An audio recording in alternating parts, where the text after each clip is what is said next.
भगवान कृष्ण ने एक बात बड़ी अच्छी बात कही। वो कहते हैं आज तक मैं कभी अपनी तरफ से किसी को मारने को नहीं गया।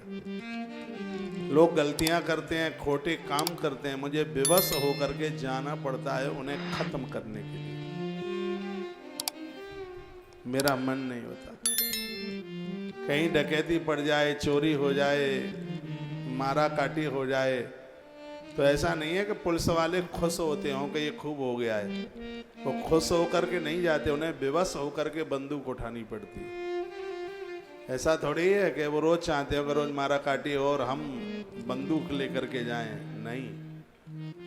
तो भगवान कितनी अच्छी बात कहते हैं। प्रभु ने कहा ये लोग आपस में लड़ते हैं, मरते हैं, कटते हैं, तो मुझे कोई खुशी थोड़ी होती है इन अपराधियों को देखकर। मुझे बेबस में होकर के हथियार उठाना पड़ता है, आयुध उठाना पड़ता है। ये भगवान कृष्ण अक्रूर को बोले।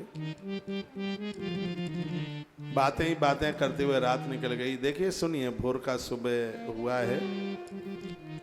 मैया मक्खन निकाल रही थी कन्हैया के लिए। मक्खन बहुत फायदा करता है। मक्खन में मिश्री और मिला लें आप, बच्चों का ब्रेन की ताकत बढ़ जाती है, माथे की क्षमता बढ़ जाती है। आप कुछ 8 ही दिन मक्खन और मिश्री दे दीजिए, जिंदगी में नशा लेने की आदत नहीं आएगी कभी भी। नशा लेगा भी तो उसको उल्टी पुल्टी हो जाएगी। मक्खन और मिश्री का इतना बड़ा प्रभाव है। बात तो लिखने लायक है पर आप लिखेंगे नहीं। मक्खन में मिश्री टैबलेट के ऊपर इंजेक्शन देने के बराबर है।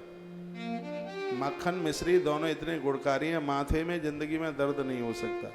सोचने की ताकत बढ़ जाएगी। जो बातें किताबों में नहीं मिलेगी वो माथे में उपज करके आ जाएंगी। बीमार तो कोई होगा ही नहीं, माथे में दर्द तो होगा ही नहीं कभी। मक्खन और मिश्री का इतना बड़ा प्रभाव है। सबसे बड़ी बात यह है, इसको लेने से कभी नशा करने की आदत नहीं होगी।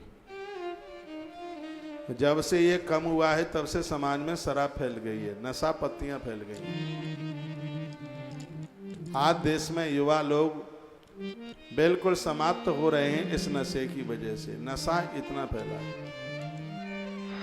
छोटे छोटे बच्चे भी पढ़ाई लिखाई कर रहे हैं, उनको पराठे पर हरी मिर्च तेल में डूबी हुई अचार वाली मिर्च, नाश्ता उसी के साथ होना चाहिए, नींबू के साथ होना चाहिए पराठा। सुबह भोर में सब्जी की कोई जरूरत नहीं है। हरी सब्जी दोपहर में खूब फायदा करती है, रात में भी उतनी हरी सब्जी फायदा नहीं करती जितना कि दोपहर में फायदा करती है। वो सुबह के समय अचार के साथ में पराठा, उसके ऊपर थोड़ा मक्खन हो, उस समय मिश्री मिलाने की जरूरत नहीं है। मक्खन रख लो रोटी के ऊपर, और तेल वाली सरसों के तेल का अचार की मिर्च देखी है आपने? हरी मिर्च बहुत स्वादिष्ट होती है। उसके साथ में आप नाश्ता लीजिए, इसके बहुत फायदे हैं।